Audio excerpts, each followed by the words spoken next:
Amigos da Atual TV, Canal 10, estamos aqui para mais um programa da nossa Associação Regional de Engenheiros e Arquitetos de Pato Branco. Hoje um convidado mais do que especial. O engenheiro, o Dr. José da Silva Thiago. Ele é o superintendente do nosso DENIT. Então vou pedir primeiro para ele se apresentar, né, a sua formação, né, da onde ele veio, aonde que ele tem atuado e falar o que seria o DENIT, que tanto a gente ouve falar aí em relação às nossas rodovias, né? Bem, a minha formação é em Engenharia Civil, graduado em Engenharia Civil pela Universidade Federal de Mato Grosso. Em Mato Grosso atuei como diretor-geral do DR de Mato Grosso. Atuei por 5 anos como chefe do distrito do DNR, à época que era DNR, lá no estado de Mato Grosso. Fui professor de Física, de Matemática, fui professor da Universidade Federal de Mecânica Racional 2 e Cálculo 4. E a partir de 2002 eu fui convidado para ir para Brasília, para a nossa administração central, e atuei principalmente na área de assessoria do gabinete do diretor-geral. E por último, em Brasília, assumi a função de coordenador-geral de cadastro e licitações, que é a coordenação geral da CGCL, a nível de Brasil. E posteriormente, então, fui convidado pelo senhor ministro do Transporte, à época, do Alfredo Nascimento, para que eu viesse, então, ser superintendente aqui no estado do Paraná. O DENIT é uma instituição criada para tomar conta das rodovias federais. No âmbito, a sua atribuição principal é planejar, construir e manter essas rodovias enquanto elas estão diretamente sob a ação do governo federal. A partir do momento que algum trecho desse ele é passado para concessão, então passa-se a gestão da Agência Nacional de Transporte Terrestre, que é a ANTT. Perfeito. O nosso DENIT, que é o Departamento Nacional de Infraestrutura de Transportes. Infraestrutura que a gente tanto ouviu falar agora nesse ano de 2014, né, pela necessidade que nós temos de ampliação da nossa infraestrutura, né, e principalmente a infraestrutura na área rodoviária. O senhor poderia nos fazer assim uma projeção ou fazer talvez uma colocação de como estão as rodovias a nível de Paraná? Qual a nossa malha, o que estaria abrangendo? O senhor poderia fazer um breve resumo de como estariam as nossas rodovias federais? Bem, na realidade é o seguinte, a parte de infraestrutura rodoviária a nível de país, ela se encontra em várias regiões bastante deficitária. Essa é a realidade do governo federal. O governo federal, na realidade, não tem tido a capacidade de investimento para poder acompanhar essa necessidade da infraestrutura rodoviária e ferroviária e aquaviária a nível de Brasil para efeito de escoamento das nossas safras, dos nossos produtos que são exportados. Aqui no Paraná, especificamente na nossa área, que é a área do DENIT, que é a área rodoviária, e algumas ações na área ferroviária, que são os contornos ferroviários, nós temos aqui um passivo relativamente grande. O que seria na realidade esse passivo? Seria as nossas adequações das nossas rodovias, que hoje já não atende mais em pista simples. Nós temos que fazer uma adequação dessas rodovias, nós temos que duplicar essas rodovias para que a gente possa ter um escoamento maior, para que a gente possa ter uma trafegabilidade melhor dos nossos produtos. E com isso também, adequando essas rodovias, nós vamos ter também uma melhor produtividade no sentido de transporte, no sentido da perda dos produtos ao longo desse trajeto, no sentido de custo menor desse transporte desses produtos.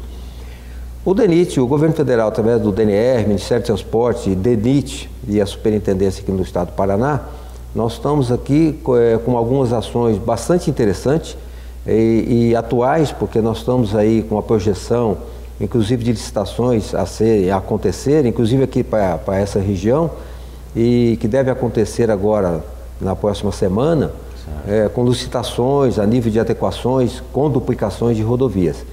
Então, mas consideramos que a ação feita pelo Ministério do Transporte, o DENIT, aqui no estado do Paraná, ela se encontra bastante ativa. Na realidade, existe uma atividade muito grande para que a gente possa melhorar essas rodovias e oferecer, assim, uma melhor opção de transporte para os nossos produtos a serem exportados e até os nossos produtos internos, que têm necessidade, né, de se locomover dentro do nosso país. Entendendo um pouco de DENIT a nível do estado do Paraná, a Superintendência Regional Paraná, ela é dividida em algumas unidades? Quantas unidades nós temos? É dividido por malha? Como vocês fizeram uma alocação para poder atender de maneira mais próxima, né? Na realidade é o seguinte, na parte de gestão administrativa do órgão, o que nós estamos fazendo? Nós temos hoje, no estado do Paraná, nós temos 7 coordenações regionais. Certo. Cada coordenação dessa regional, ela cuida de uma determinada malha. Então, cada unidade dessa, coordenação, unidade, né? Nós temos uma unidade aqui em Pato Branco, nós temos uma unidade em Foz do Iguaçu, temos uma unidade em Colombo, uma em São José dos Pinhais, uma em Ponta Grossa, uma em Londrina e uma em Campo Mourão. Certo. Essas são as nossas unidades. E temos uma subunidade da unidade de Foz do Iguaçu, que é em Cascavel.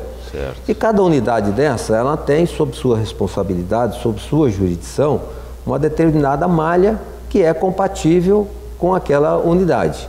E cada um, então, evidentemente, dentro da sua jurisdição, é que propõe ao superintendente, a superintendência, que assim leva para cima, a nível de diretoria, a parte de planejamento e ao próprio Ministério, as ações necessárias dentro da sua malha jurisdicionada.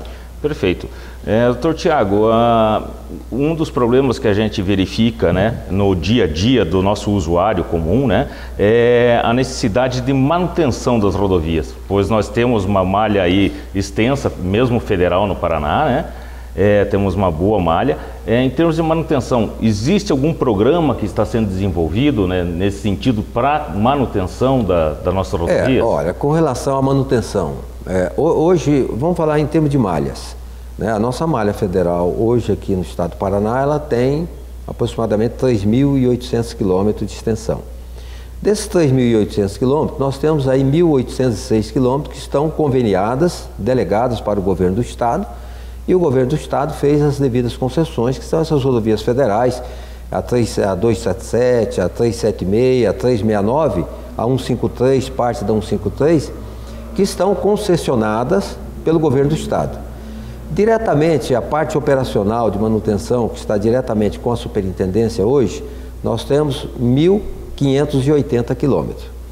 É importante frisar que o governo federal estabeleceu um programa a nível nacional para que a gente pudesse manter melhor a nossa malha, que é os CREMA 1 e CREMA 2. O que é CREMA? C-R-E-M-A. São contratos de restauração e manutenção rodoviária. Certo. O CREMA 1, ele tem um menor nível de trabalho para se fazer a manutenção dessas rodovias. Ele não permite as intervenções na parte estrutural da rodovia, das camadas de pavimento da rodovia.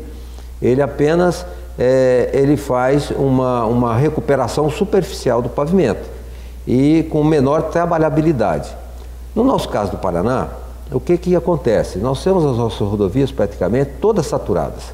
Nosso nível aqui de tráfego nas nossas rodovias federais são, como nós já dissemos anteriormente, há uma necessidade de se adequar a essas rodovias, ou seja, de se duplicar essas rodovias, porque o nível de tráfego é muito grande. E como nós não temos balança, é um outro problema seríssimo, né? As nossas rodovias são constantemente danificadas pelo excesso de peso.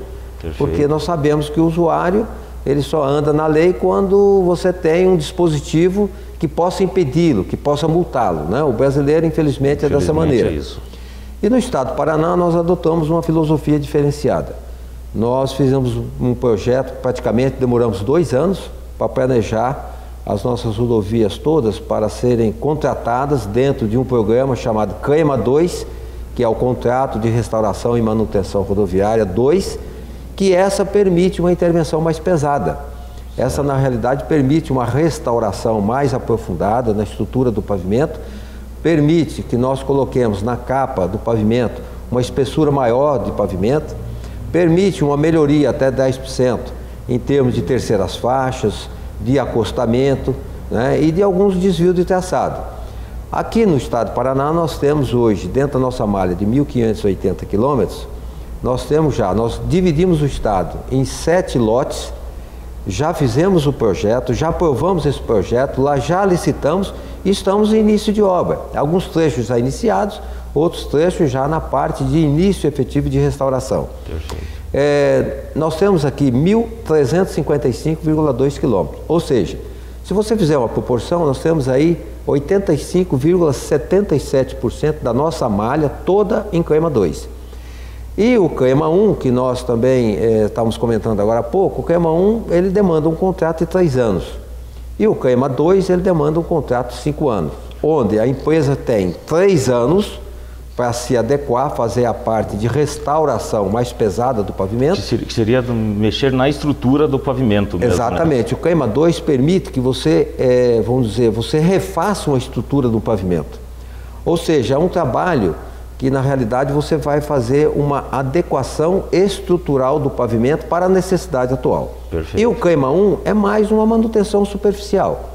Então, a nossa malha, como nós temos aqui um trânsito bastante elevado, né, no nosso número do VMD, que é o volume médio diário, e também um tráfego bastante pesado, não seria adequado nós colocarmos a nossa rodovia no CREMA 1. Por quê? Porque assim que nós terminarmos um trabalho do CREMA 1, nós estaríamos com problema de deficiência de estrutura do pavimento. O senhor vem falando que o CREMA 2 ele tem 3 anos de execução, mas o período dele qual que seria então? Na realidade é o seguinte, o CREMA 2, quando você licita, você contrata para 5 anos. A partir do momento que você emite a ordem de início de serviço, a empresa automaticamente começa a fazer a manutenção do segmento. A empresa tem 6 meses a partir daí para que ela possa analisar o projeto que ela ganhou para executar e, se achar conveniente, propor algum tipo de modificação naquele projeto que ela ganhou. Que também entraria, então, além das terceiras faixas, como o senhor falou, né, também poderia entrar alguma coisa de acesso, interseção? Poderia, mas na realidade o que ocorre? Veja bem, aqui a nível de Paraná, nós não temos dentro dos nossos CREMA 2, que são 7 lotes, né, 1.355,2 quilômetros, nós não temos muito esse tipo de trabalho. Por quê? Porque nós damos prioridade àquelas necessidades de poimento que a rodovia tem. Perfeito. Qual que é a nossa necessidade de poimento que nós acabamos de falar agora há pouco? É uma adequação. E como nós não podemos duplicar no CREMA 2, o que nós fazemos? Nós demos prioridade às terceiras faixas. Perfeito. Porque no fundo as terceiras faixas, ela ameniza um pouco a situação do tráfego nas rampas mais acentuadas, ou as rampas que nós temos aqui, casos de rampas de até 6%, nós temos rampas de 3%, e onde nós temos um volume muito grande de caminhões pesados. Perfeito. E com a rampa, com a terceira faixa nessas rampas, nós podemos melhorar o fluxo de tráfego nessas rodovias. Então, aqui dentro do CREMA 2 do Paraná, os 10% que nós temos para ser utilizado nessas ações, na realidade, nós estamos usando praticamente toda ela em terceira faixa. Perfeito. Poucas melhorias de acessibilidade na parte de interseções, né? Na parte de passagens urbanas, praticamente, nós não estamos melhorando nada em termos de marginais, não estamos fazendo assim um trabalho mais voltado à área urbana, porque nós temos necessidade de melhorar o fluxo de tráfego das rodovias e estamos utilizando, então, nas terceiras faixas. Perfeito, doutor Tiago. Eu gostaria de conversar um pouco mais até sobre as nossas rodovias aqui na nossa região, especialmente aqui a BR-373, a BR-158, que no mês de julho de 2014 aí sofreram sérios problemas com as chuvas, né? Vou pedir um rápido intervalo comercial e a gente vai falar pouco diretamente. Deixa eu só concluir então a parte do CREMA 2, né, que é o período que nós não chegamos aqui a concluir, quando nós dissemos que o contrato CREMA 2 é 5 anos. Certo. A partir do ponto 0, que é a emissão da ordem de início de serviço, a empresa então passa a fazer a manutenção desse segmento. A manutenção de tapa-buraco, etc. Aí ela tem 6 meses para analisar, concordar ou não, ou propor a modificação do projeto. E a partir dos 6 meses, que é o tempo necessário, então, para ela fazer essa verificação, fazer instalações de jazida, de canteiro de obra, de usina, etc., ela tem, a partir daí, então, até 3 anos para executar a parte de restauração e o segmento, e o tempo restante, então, ela faz a manutenção desses trabalhos. E por que é importante a empresa, na realidade, fazer um levantamento do projeto que ela vai executar? Porque ela passa a ser responsável por esse serviço. Então, se ela não apresentar uma modificação de projeto, ela está concordando com aquele projeto que ela ganhou e vai executar. Certo. E ela é responsável por esse trabalho durante esses 5 anos. Ou seja, se durante esses 5 anos de contrato tiver qualquer tipo de problema com relação ao trabalho executado, principalmente capa, ela tem que refazer sem nenhum custo para o governo federal. É a garantia que exatamente. Que será bem por isso executado. Que é importante que as empresas façam uma pesquisa, verifiquem novamente, certo? Verifiquem o volume de tráfego, que se quiserem passe lá um FWD para verificar a defecção de pavimento, para verificar a compatibilidade daquele serviço que ela vai ter que executar, porque na realidade ela passa a ser a responsável pela execução e pela boa qualidade dos trabalhos executados. Viu, doutor Tiago? Então, até é interessante que seria um trabalho também, além do planejamento, da execução, a garantias do serviço. E daí agora me passou assim pela cabeça que, quando a gente está falando que o programa é de 5 anos, então ele é um programa realmente planejado, não é algo só pré-eleitoral. A gente está vendo que ele é além de uma gestão, né? Não, e é importante dizer o seguinte, olha, aqui, por exemplo, a nível de Paraná, nós assumimos aqui a superintendência em 18 de setembro de 2009. Certo. Assim que nós assumimos aqui, nós viemos de Brasília e acompanhamos a elaboração desse trabalho do CREMA 1 e CREMA 2, nós verificamos com a situação das nossas rodovias que nós tínhamos então que partir para um CREMA 2, não o CREMA 1. Né? Certo. E nós começamos a fazer esse tipo de trabalho a partir de 2010. Nós estamos trabalhando em cima dos projetos CREMA 2 a partir de 2010. E na realidade só aí em 2013 é que nós conseguimos aprovar os nossos projetos CREMA 2.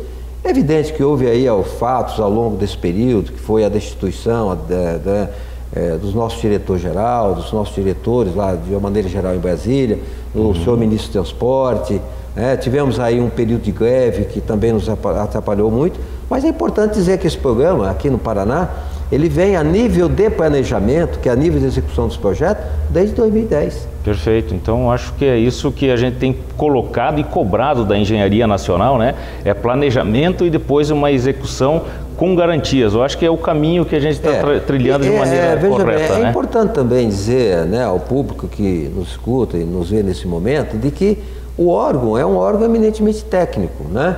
É evidente que a política existe, mas o trabalho técnico é importante. Ele independe de período eleitoral. O que nós, na realidade, estamos fazendo é planejamento de longo prazo. Nós estamos aqui, vamos completar agora 5 anos na superintendência aqui do Paraná, e nós estamos praticamente com 3 anos simplesmente de elaboração de programa. O que o Estado do Paraná precisa?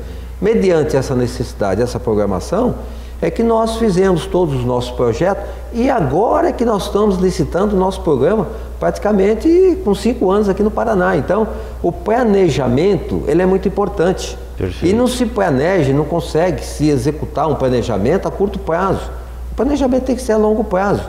E esse planejamento é que vem hoje aí a culminar com as nossas licitações de adequação com duplicação de rodovias, construção de novas pontes, a parte de acessibilidade urbana. Nós temos projetos de acessibilidade urbana importante no estado do Paraná. Certo. Já conseguimos incluir agora uma obra muito importante, que é a adequação e restauração do contorno sul lá de Curitiba, com 14,6 quilômetros.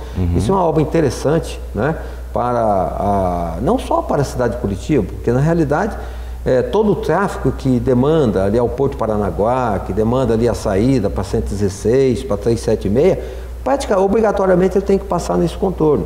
É um contorno que atravessa uma área industrial muito importante em Curitiba e é um conflito muito grande de tráfego dentro desse segmento dos 14,6 quilômetros.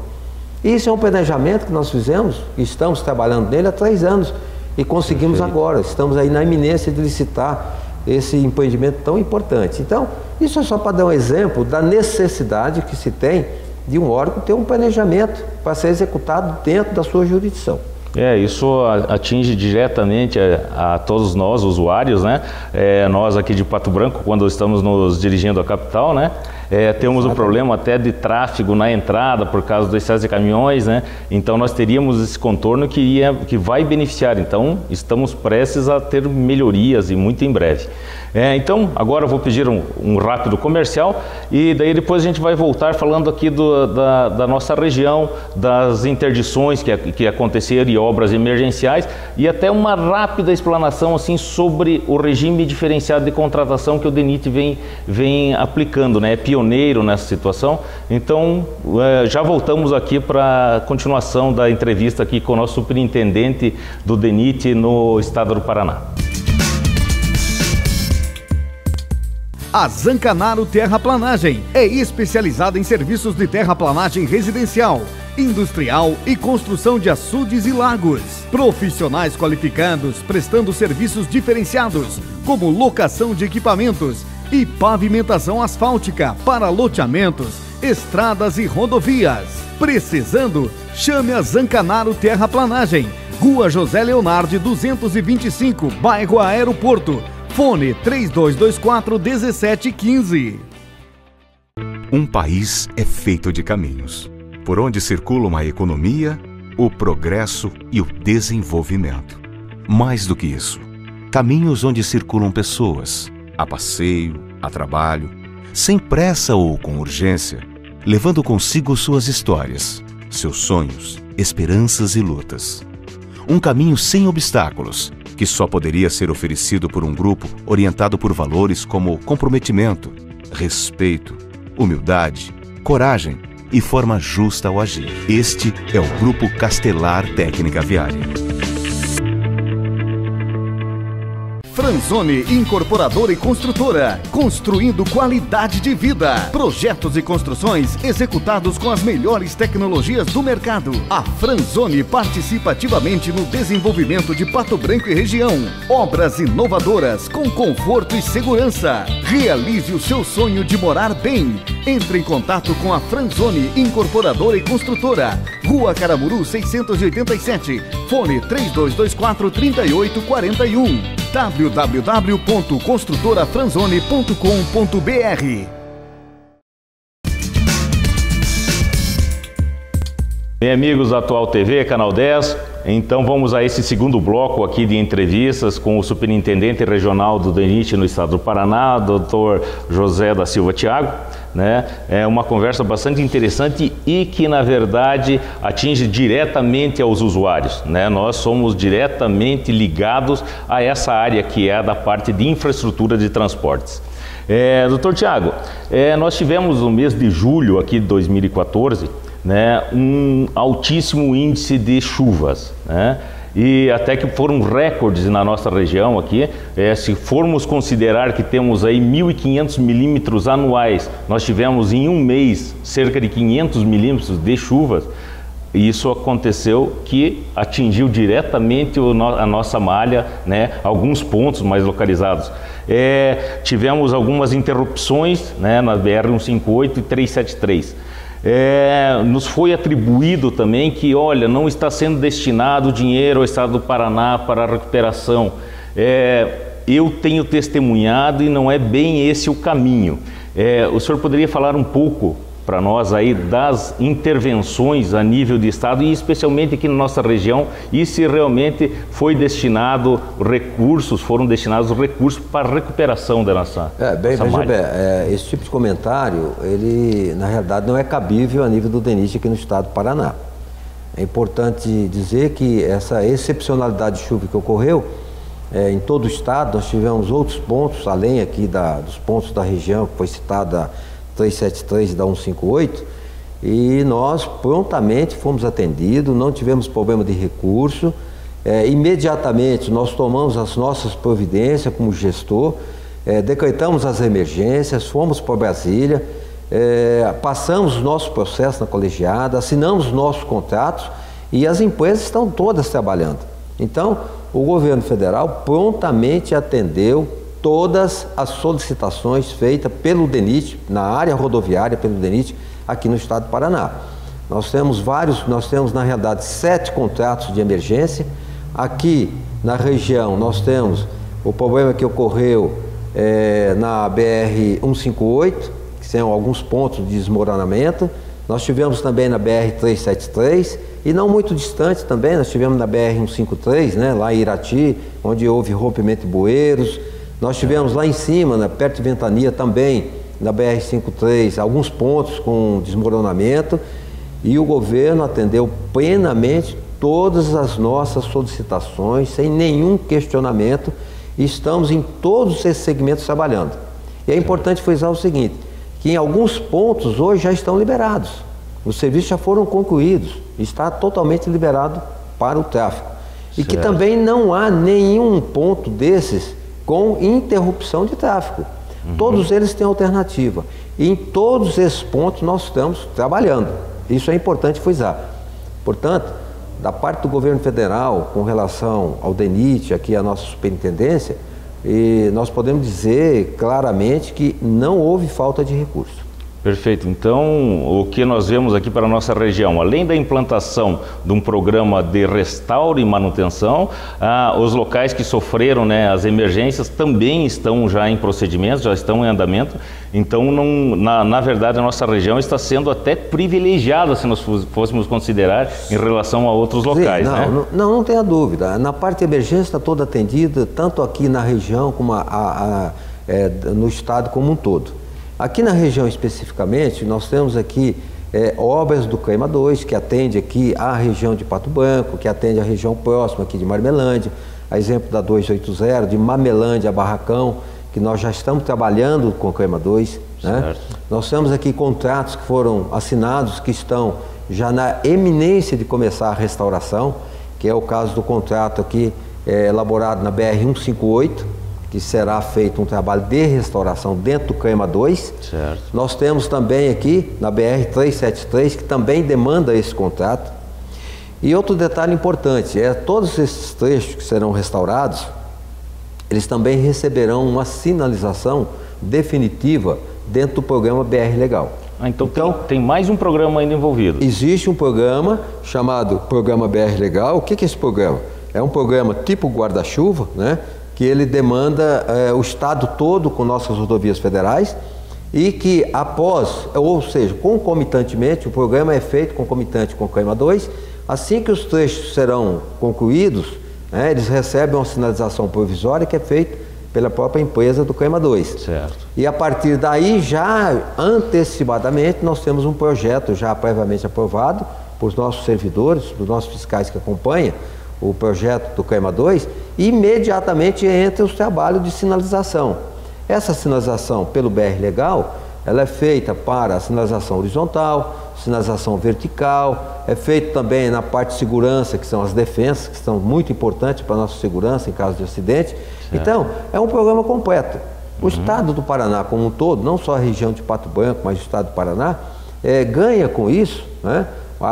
Com a ação da superintendência, que é muito importante dizer o seguinte, é a equipe do Paraná que está fazendo isso. Não são todos os estados que nós estamos com percentual de uma malha dessa em CREMA 2. Nós acreditamos que a única superintendência hoje que tem 85,77% da sua malha em CREMA 2 é o estado do Paraná. Perfeito. Isso, evidentemente, é um trabalho que demanda a equipe, né? A equipe que demanda os levantamentos de campo, a aprovação dos projetos, né?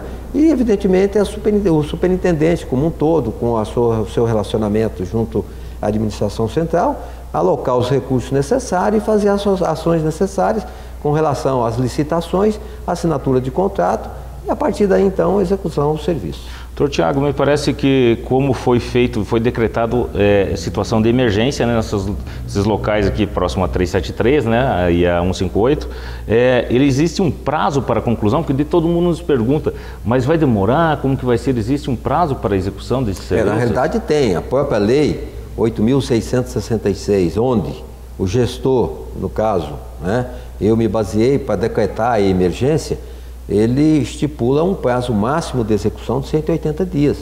Então, todas as empresas que estão trabalhando ao longo desse serviço, aí, ao longo das rodovias, e principalmente aqui no caso da 373, que é um trabalho mais vultuoso, mais demorado, né, um trabalho maior, mas todas as empresas, a partir da ordem de início de serviço, se não me engano, foi dia 23 de junho, elas têm o prazo de máximo de 180 dias, certo, para executar esse trabalho. Então, tem contratos que o prazo, inclusive, de execução desse trabalho é menor que 180 dias. Certo. Esses trabalhos mais pesados, a nível aí de meia encosta, de contenção de meia encosta, é que eles têm um prazo de 180 dias. E isso vai encerrar, salvo engano, dia 23 de dezembro agora deste ano. Então no máximo, até 23 de dezembro deste ano, todos os segmentos que estão contratados em execução em regime de emergência, eles terão que ser entregues. Perfeito. Doutor Tiago, falamos da 8666, que é a nossa lei de licitações. É lógico que com o passar dos anos ela foi valorizada em algumas situações e também foram encontrados alguns problemas. Devido à Copa do Mundo e mesmo a Olimpíada, me parece que foi criado um dispositivo chamado RDC e que o DENIT passou também a fazer uso dessa RDC. Poderia explicar um pouquinho para a gente rapidamente o que seria isso? Na realidade, o RDC é uma lei que foi criada, né, a Lei 12.462, e que ela foi criada inicialmente para as obras para as Olimpíadas, né, da Copa do Mundo, acessibilidade aos aeroportos, e depois foi estendida, né, para todos os empreendimentos do PAC, né? E na realidade o RDC, que é o regime diferenciado de contratação, ele traz uma agilidade muito grande para o órgão público, né? Ou seja, o RDC ele inverte a situação de uma licitação. Enquanto na Lei 8.666, para você chegar à proposta de preço, você tem que analisar toda a documentação das participantes em termos de habilitação.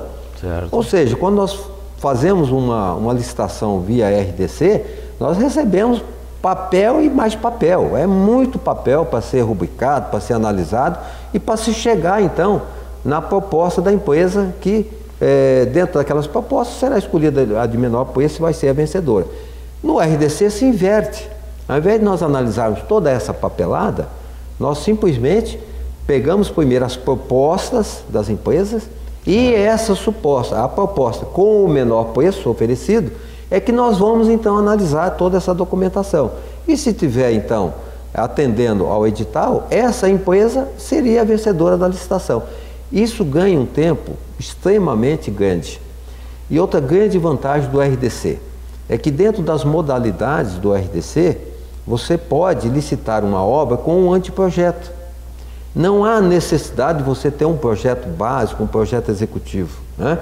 Quando você faz isso, você licita um empreendimento, por exemplo, no regime de RDC integrado. Como o próprio nome está dizendo, integrado. O que é integrado? É que a ação integrada consiste na empresa em nos apresentar um projeto básico, um projeto executivo e, posteriormente, essa análise e aceitação por parte dos servidores do DENIT é que a empresa então vai executar a obra.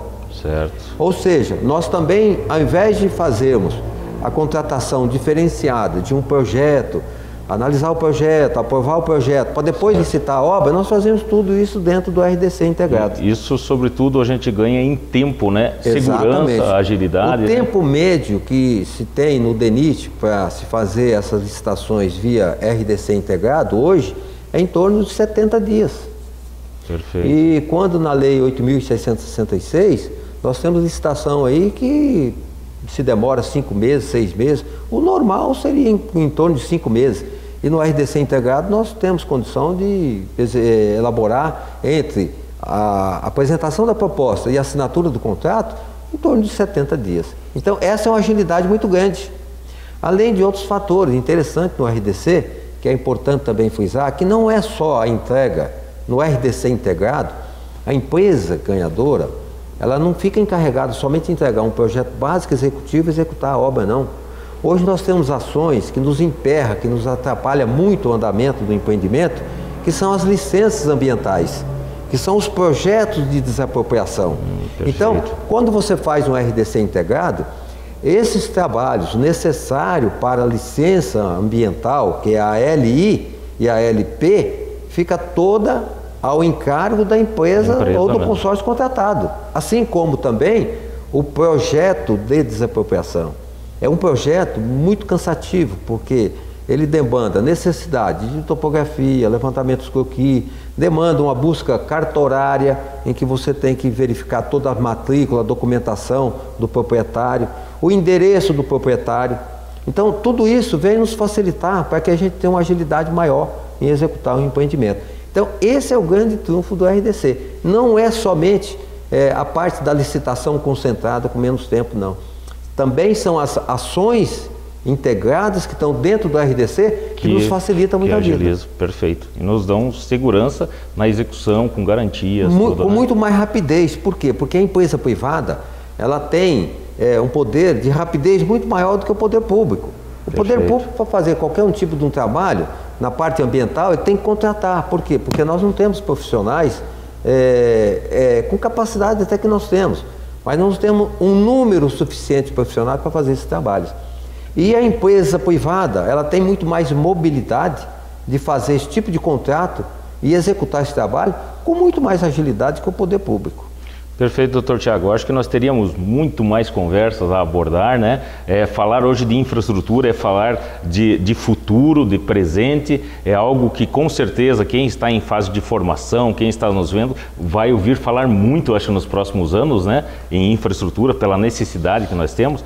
Mas como está acabando o nosso prazo aqui, eu gostaria só de pedir, doutor Tiago, aqui para deixar suas considerações finais aqui e vamos deixar mais assuntos para outras oportunidades. O que na realidade, né, vamos dizer assim, o setor de infraestrutura, né, ele é um setor bastante essencial em qualquer país de primeiro mundo, de terceiro ou de segundo mundo, e que ele vem, na realidade, é o pilar do desenvolvimento de qualquer país, né? Se você não tiver uma infraestrutura coerente com a sua necessidade, não há como você fazer as suas exportações, não há como você fazer os seus transportes das suas riquezas do país, né? Então, o setor de infraestrutura realmente, tanto a nível rodoviário, ferroviário e aquaviário, né, que tem que estar integrado entre si, né? Ele é muito importante, ele é essencial para qualquer tipo de país. E nós temos, assim, um certo orgulho de trabalhar nessa área, porque a nossa formação praticamente toda profissional foi dentro dessa área, né, do setor de infraestrutura, principalmente na área rodoviária. Mas eu acho que o país está no caminho certo, o governo federal tem um projeto relativamente grande, né? E existem as dificuldades normais de qualquer governo em poder executar esse tipo de trabalho na infraestrutura, até porque é um dos setores mais caros que se tem hoje do país, né? É o setor de infraestrutura, né? Mas eu acredito no país, eu acredito nos nossos governantes, eu acredito que a gente vai realmente deixar esse país em condições bastante adiantada, bastante avantajada com relação a essa parte de infraestrutura. Perfeito, doutor Tiago. Agradeço muito essa ilustre presença, uma grande honra receber o senhor aqui em Pato Branco, na nossa unidade aqui de Pato Branco, né? Nas nossas rodovias, vendo vistoriar aqui, né? E esperamos mais vezes, talvez, outras conversas para a gente abordar mais esse segmento. Muito obrigado, até uma próxima oportunidade. Nós é que agradecemos, inclusive, de poder ter um pequeno espaço para informar, né, a população de uma maneira geral. O que o governo faz através do DENIT, isso é muito importante, né? A nível de informação, né, dos programas que você realiza aqui como representante do governo federal. Mas nós que agradecemos essa oportunidade, estamos sempre à disposição. Até logo, obrigado, até uma próxima oportunidade.